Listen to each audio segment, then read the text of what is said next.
These cursed scholars have ruined all of my precious ancient books.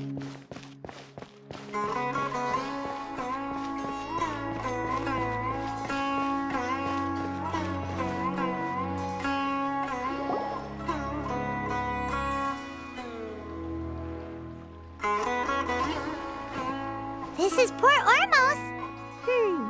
Now where could... Is that Paimon I hear?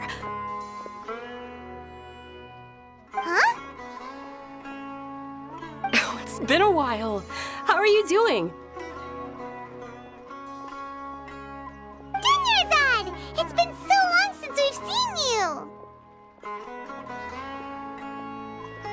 I'm doing well.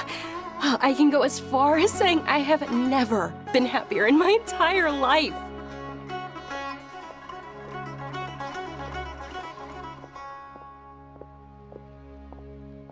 I don't know if you've heard, but Elazar has completely disappeared, and all the patients have recovered.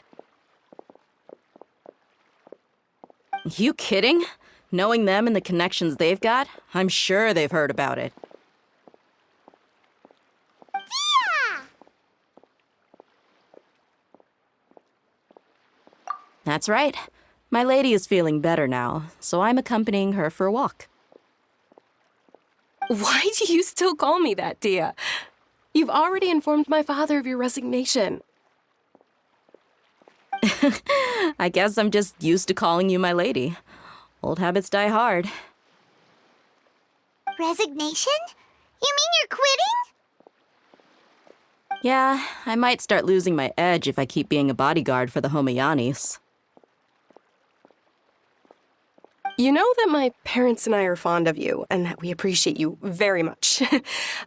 It wouldn't be a problem if you wish to continue to be our bodyguard.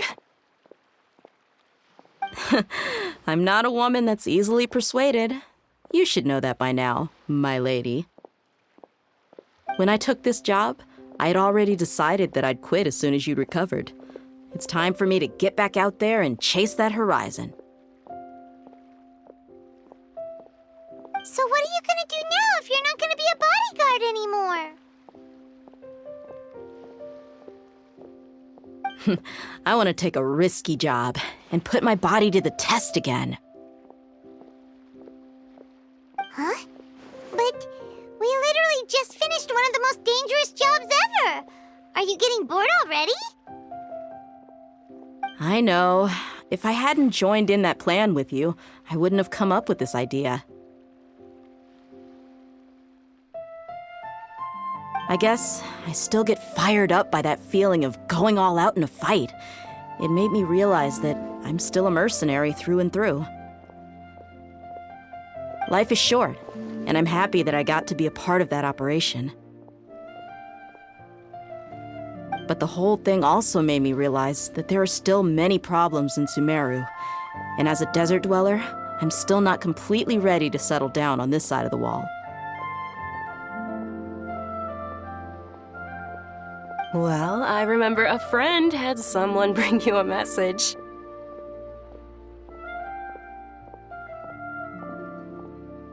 You mean I'll hate them? I didn't expect him to still remember that. I thought he was joking. We just came from talking with Alhaitham at the academia. Did he tell you that he suggested that I come work at the academia? What?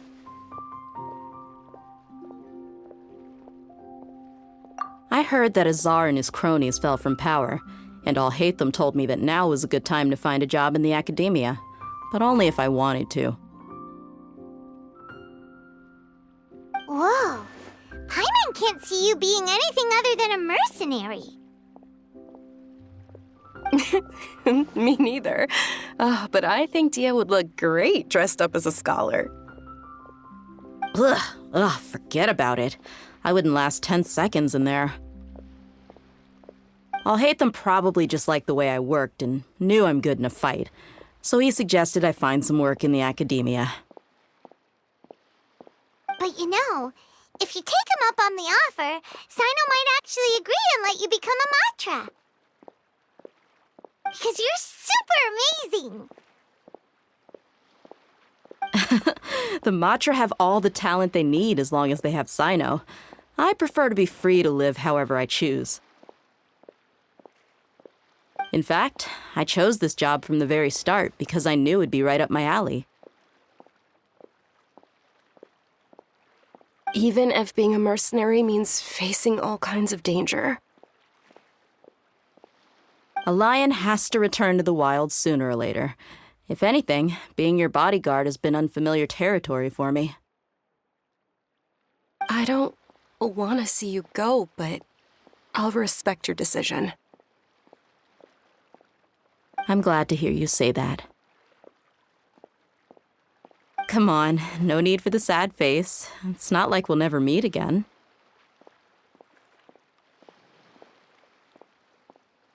Once the whole Dendro Archon thing is settled, everything in Sumeru will take a turn for the better. That makes me happy too. But a peaceful society will probably mean less demand for mercenaries like me. Before long, we'll be a dying breed. So I'd better get to work while I still can. Huh? But wait a second. You make it sound like you're leaving now. Well, no, not yet at least. I promised my lady I'd stick around until next week. So, have you been in Port Ormos this entire time? We were wondering if you had received a letter from Nilu. Oh, did Nilu write to us? She heard that you were seen in Port Ormos, so she sent the letter here. Huh. It was probably sent to the inn that we're staying at. My lady has been very energetic lately and keeps taking me on hikes, staying out even into the night. By the time we get back, the receptionist is usually off napping on the job. Right, and we tend to leave quite early in the morning, so the old man on duty is also usually dozing off.